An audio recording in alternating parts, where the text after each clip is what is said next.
How much was Pope Francis really worth in worldly terms? It's a tricky thing to assess, but taking a look at the multi-billion-dollar institution that sustained him until the end paints a picture of how he was living and how his lifestyle compared to those of previous popes. At just over 100 acres, or about an eighth of the size of Central Park, Vatican City is the smallest country in the world. It has everything: a mint that prints its currency, its own postal system, it even issues its own passports. The city-state's population is made up of Swiss guards and several members of the Catholic clergy, as well as the members of the Sacred College of Cardinals, who are the Pope's counselors and are considered to be princes of the Church. But despite the tiny population, it sits on a vast collection of priceless real estate and art. The Papal Palace is more than 4 centuries old, as is the Holy House of Loreto. Then there are the Vatican Museums, which includes the Sistine Chapel. If you want to try and put a dollar value on all that, however, good luck, because when the Vatican released its first ever financial statement listing its net assets as 4 billion euros,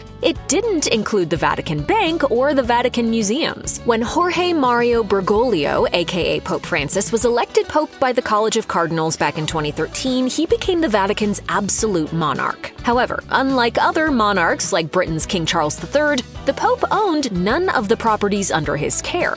On Easter Monday 2025, Pope Francis died at the age of 88. From the Vatican, Cardinal Kevin Farrell told the world of the Pope's humility, which was reflected in his journey to the highest position in the Catholic Church. Francis entered the priesthood in the 1950s as a member of the Society of Jesus, or the Jesuits, an order of Catholic priests who have lived under a stated vow of poverty for nearly 2 centuries. This means that when he joined the Jesuits, then Friar Bergoglio had to give up everything he owned to live on a budget dictated by his superior. As fellow Jesuit priest and America magazine editor James Martin wrote for CNN, Bergoglio had to give his community anything he earned, plus any gifts. He even had to ask for cash for larger purchases, such as a suit. When he finally became a cardinal, he chose not to live like one.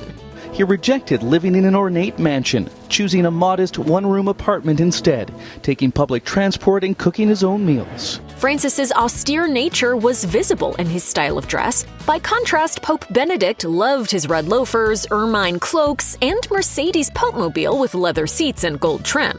Until his death, Pope Francis preferred his all-white cassock and traveled around in a Fiat or a Ford Focus. As one of the world's most powerful figures, it is easy to assume Pope Francis would at least surrender somewhat to the ostentatious wonders of his papacy. The Vatican did pay for all his various expenses, including the cost of travel and living, but Francis declined his salary, which would have been roughly $385,000 per year. This figure, plus the vehicles, housing, and clothing provided to Francis, leads outlets like the Daily Mirror to guess that he was worth roughly $16 million.